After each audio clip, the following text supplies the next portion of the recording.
주무시는 거 아니죠? 하나님 말씀을 나누도록 하겠습니다. 제가 대학교 2학년 때의 일입니다. 당시 동아리 활동을 하고 있던 노래패에서 5월 학교 축제를 맞이하여 학교 중앙도서관 앞에서 야외 공연을 했습니다. 마침 저는 어떤 곡의 1절을 혼자 솔로로 부르기로 했어요. 사람들이 많이 모이는 축제 때 오픈된 야외에서 하는 공연이라 제가 연습을 정말로 기대하는 마음으로 열심히 했습니다. 얼마나 연습을 열심히 했든지 주변에서 그만 좀 하라고 화를 낼 정도였습니다. 드디어 공연 중에 제 차례가 되었습니다. 반주에 맞추어서 첫 소절을 불렀는데요. 갑자기 분위기가 싸해졌어요. 노래하는 저도 그렇고 그 자리에 앉아있던 모든 사람들이 다 당황했습니다. 제가 노래하는 음이 키보드 반주와 전혀 맞지 않는 거예요. 결국 노래를 중간에 멈춰야만 했습니다. 이유는 이랬습니다. 키보드 반주하는 선배가 키를 바꾸어서 반주를 한 거예요. 약속된 키가 아니라.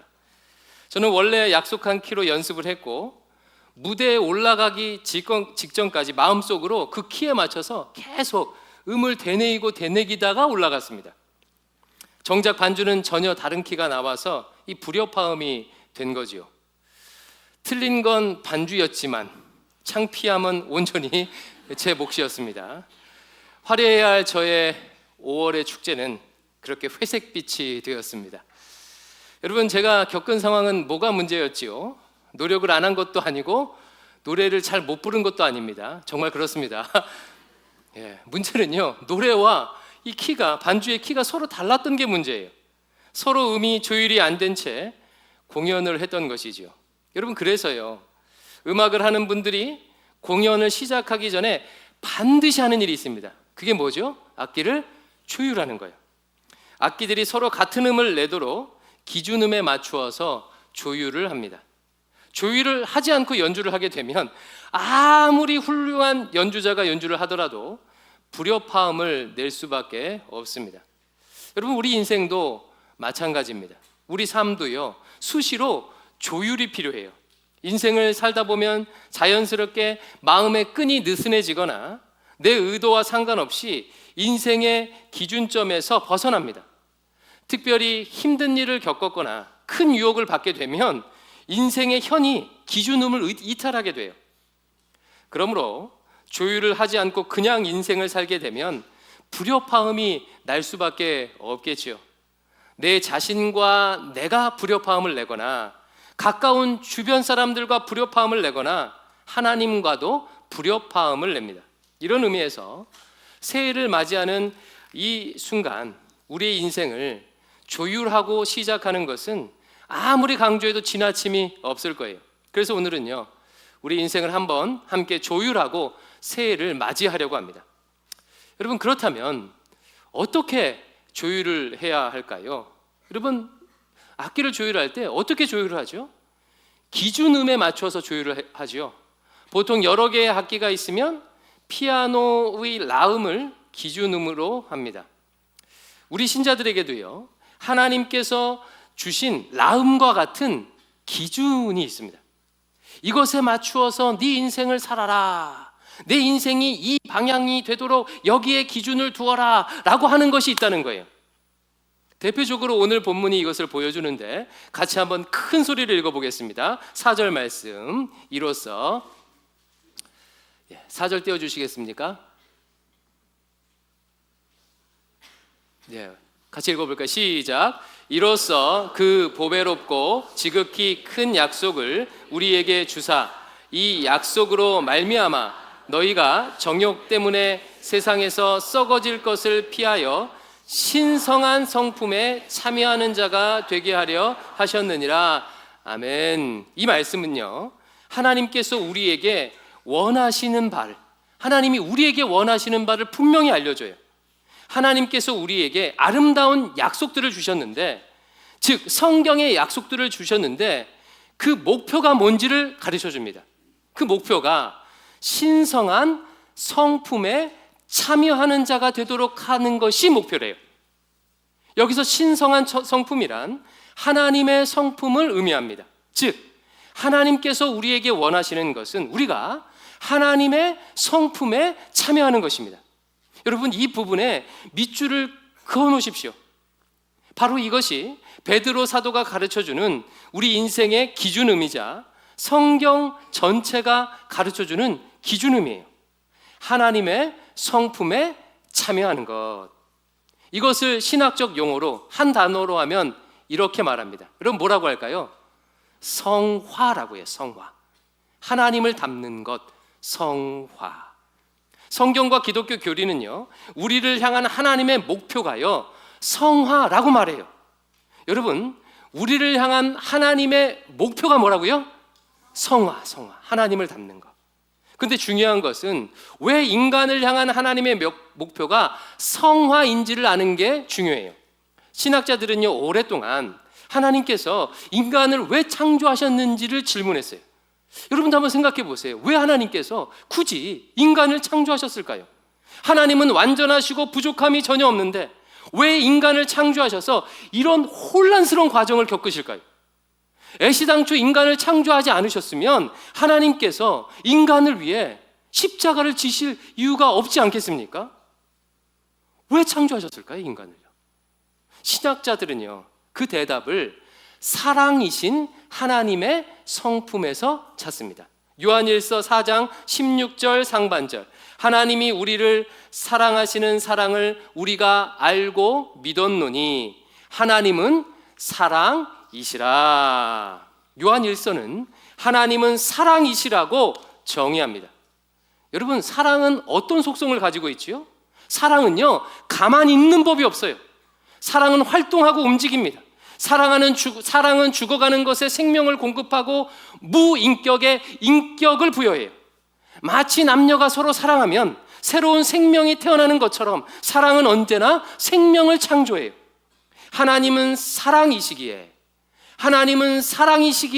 무에서 유를 창조하시고 없음을 있음으로 만드십니다. 이 사랑 때문에 인간을 창조하셨다는 거예요. 그러면 사랑 때문에 창조한 인간을 향해 하나님께서 원하시는 것은 무엇일까요? 그냥 창조하고 땡일까요? 그렇지 않아요. 원하시는 게 있습니다. 그것 역시 사랑입니다. 하나님은 사랑이 동인이 되어 인간을 창조하셨을 뿐만 아니라 인간과 사랑하기 위해서 창조하신 거예요. 그러므로 인간의 존재 목적은요, 사랑입니다. 사람은 무엇으로 사는가? 사랑입니다. 이것을 교리로 표현한 것이 웨스트민스터 신앙고백서 요리문답 1번이지요. 소요리문답 1번은요, 이렇게 물어요. 인간의 제일 되는 목적은 무엇이뇨? 여러분, 대답이 뭐죠? 인간의 제일 되는 목적, 하나님을 영화롭게 하고 그와 더불어 영원히 즐거워하는 인간의 목적이다. 이 대답은요, 사랑을 길게 표현한 서술인 거예요. 여러분, 하나님을 인간이 어떻게 영화롭게 할 수 있지요? 우리가 좋은 대학 가고 금메달을 따면 영화롭게 할 수 있습니까? 여러분, 하나님은 부족함이 없는 분이세요. 하나님을 영화롭게 할 수 있는 방법은 단 한 가지입니다. 사랑이신 하나님을 드러내는 것. 사랑이신 하나님을 드러내는 것. 하나님의 성품인 사랑을 드러낼 때 영광을 받으십니다. 어떻게 그러면 하나님을 영원히 즐거워할 수가 있습니까? 하나님을 사랑하는 거예요. 하나님을 사랑하는 것. 하나님은 사랑이시기에 우리를 창조하셨고 우리와 사랑하기를 원하세요. 여러분, 바로 이 사랑 때문에 하나님은 우리가 성화하기를 원하시는 거예요. 여러분, 뭐 때문에 성화하기를 원하신다고요? 사랑 때문에. 여러분, 어떤 두 존재가 온전히 사랑하기 위해서는요, 조건이 하나 있어야 해요. 서로의 인격적 수준이 비슷해야 합니다. 서로의 인격적 수준이 비슷하면 비슷할수록 더 온전히 사랑할 수가 있어요. 예를 들어서 돌덩이하고 강아지가 있다고 가정해 보겠습니다. 이 돌덩이와 강아지 중에 어떤 존재와 우리가 더 교감을 누리며 사랑할 수가 있습니까? 돌덩이입니까? 강아지입니까? 강아지죠. 그 이유는 강아지가 돌덩이보다 더 인간의 인격 수준에 가깝기 때문이에요. 하나님과 인간의 사랑도 마찬가지입니다. 하나님과 더 깊은 사랑을 누리기 위해서는요, 하나님의 성품과 인간의 인격이 비슷한 수준이 되어야 하는 거예요. 비슷한 수준이에요. 서로 비슷한 성품의 수준이 될수록 더 깊이 연합하며 사랑할 수가 있습니다. 그래서 하나님은 이 사랑을 위해서 자기 자신을 한없이 인간 수준으로 낮추셨어요. 무한하신 하나님께서 우리와 사랑하기 위해서 자신을 우리 수준으로 낮추셨어요.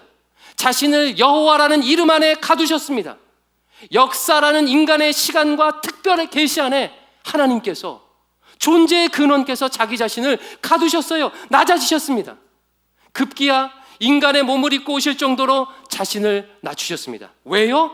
우리와 사랑하기 위해서. 그러면 반대로 인간을 어떻게 해야 할까요? 우리는 점점 더 높아져야 하겠죠. 하나님의 성품을 닮아가도록 점점 더 성화해야 하는 것입니다. 하나님께서는 자기 자신을 낮추시고 인간은 하나님을 닮는 성화를 이룰 때 비로소 온전한 인격적 사랑이 가능한 거예요. 그래서 하나님은 구원받은 백성들을 향해서 항상 한 가지만을 요구하십니다. 뭘 요구하실까요? 성화, 자신을 닮는 것, 성화를 요구하십니다. 하나님께서는 이스라엘 백성들을 애굽에서 구원하시고 그들에게 단 한 가지를 요구하셨어요. 레위기 11장 45절 말씀 같이 한번 읽어볼까요? 시작. 나는 너희의 하나님이 되려고 너희를 애굽 땅에서 인도하여 낸 여호와라. 내가 거룩하니 너희도 거룩하라. 나처럼 거룩해져라, 성화하여라. 거룩하신 하나님을 닮기를 원하셨어요. 왜요? 그렇게 해야 온전하신 하나님을 사랑할 수 있기 때문입니다. 성경은 이 성화를요, 다양한 언어로, 다양한 방식으로 표현해요. 구약일법은 내가 거룩하니 너희도 거룩하라 라는 말씀으로 성화를 표현했다면, 마태복음, 마가복음, 누가복음은요, 나를 따라오려거든 자기를 부인하고 자기 십자가를 지라 라는 표현으로 성화를 표현합니다. 요한복음은 내가 너희 안에 거하고 너희가 내 안에 거하라는 말씀으로 성화를 표현해요. 즉 예수님이 내 안에, 내가 예수님 안에 거할 만큼 예수님을 닮으라는 거예요. 사도 바울은 성화를 이렇게 표현했습니다. 나는 죽고 이제 그리스도께서 내 안에 사신다. 내가 없어질 만큼, 그래서 그리스도만이 사실 만큼 예수님을 닮으라는 의미인 것입니다. 그러면 베드로 사도는 이 성화를 어떻게 표현했어요? 오늘 말씀으로 표현한 거예요. 신성한 성품에 참여하라. 신성한 성품에 참여하라. 성화를 하나님의 성품들에 참여하는 것으로 표현한 겁니다. 그리고 베드로는요, 더 나아가서 신성한 성품들을 구체적이고 단계적으로 아예 명시해서 알려주죠. 신성한 성품들이 뭔지요? 단계적으로 같이 한번 읽어볼까요? 5절에서 7절 말씀입니다. 5절에서 7절 시작. 그러므로 너희가 더욱 힘써 너희 믿음의 덕을, 덕의 지식을, 지식의 절제를, 절제의 인내를, 인내의 경건을, 경건의 형제 우애를, 형제 우애의 사랑을 더하라. 여러분, 이 말씀에서 주목해야 할 것은요, 신성한 성품의 가장 위에 있는 단계입니다. 여러분, 신성한 성품에 시작하려면 제일 밑단계에 뭐가 필요해요? 믿음이 필요하잖아요. 믿음. 믿음의 덕을 하면서 믿음이 시작이잖아요. 그러면 가장 위에 단계, 하나님을 닮은 신성한 성품의 가장 위에 단계는 무엇입니까? 바로 사랑입니다. 사랑이신 하나님을 닮는 사랑이에요. 성화의 끝은 사랑입니다. 그러므로 사랑하는 대광의 성도 여러분, 2025년을 시작하는 우리가 조율해야 할 기준음은 분명합니다. 바로 성화예요. 성화. 우리가 추구해야 할 바는 사랑이신 하나님을 닮아 더 사랑하는 사람이 되는 것이에요. 인생이 이 기준음에서 벗어날 때 불협화음을 내는 것입니다. 올해 어떻게 하면 더 많이 돈을 벌까? 어떻게 하면 더 높은 지위를 가질까? 어떻게 하면 교회를 더 부흥하게 할 수 있을까? 어떻게 하면 자식 성공하게 할 수 있을까? 이것도 우리가 물어야 할 질문이겠지만 이것은 우선적인 질문이 돼서는 안 됩니다. 우리가 물어야 할 우선적인 질문은 어떻게 하면 예수님을 더 닮아갈까? 신성한 성품에 참여할 수 있을까? 그래서 사랑이신 하나님을 닮아갈 수 있을까? 이 질문이어야 합니다. 신자가 예수님을 닮아가는 성화를 추구할 때 나머지 모든 것들은요, 하나님의 뜻을 이루게 되어 있습니다. 사역은 언제나 존재로부터 나옵니다. 전도도, 기도도, 가족 구원도, 건강도, 복도, 이 성화를 바탕으로 할 때에만이 온전합니다. 이제 말씀을 맺겠습니다. 사랑하는 성도 여러분, 2025년을 시작하며 성화의 삶에 초점을 맞추시기 바랍니다. 다른 모든 계획들은 부차적인 것이 되게 하세요. 2025년 최고의 목표를 예수님을 닮는 데 두시고 예수님을 닮아가는데 시간과 재정과 에너지를 사용하십시오. 올해 우리가 우선적으로 들어야 할 칭찬이 있다면 성공했네, 부자 됐네, 자식 잘 키웠네가 아니라 당신의 모습을 보니까, 여보의 모습을 보니까, 집사님의 모습을 보니까, 권사님의 모습을 보니까 예수님을 보는 것 같습니다 라는 칭찬입니다. 이것을 위해서 무엇을 하든 어디에 있든 이렇게 질문하십시오. 예수님이시라면 어떻게 하셨을까? 예수님이라면 어떻게 하실까? 예수님이라면 어떻게 말씀하실까? 제가 확실히 보장합니다. 이 기준음에 내 삶을 맞춘다면 인생을 아름답게 오래 연주할 수 있게 될 것입니다. 누구를 만나도 어떤 일을 해도 불협화음이 아니라 아름다운 화음을 낼 수 있을 것입니다. 2025년 대광의 모든 성도들이 한 걸음 더 예수님을 닮기를 주의 이름으로 축원합니다. 우리 이 마음을 담아서 함께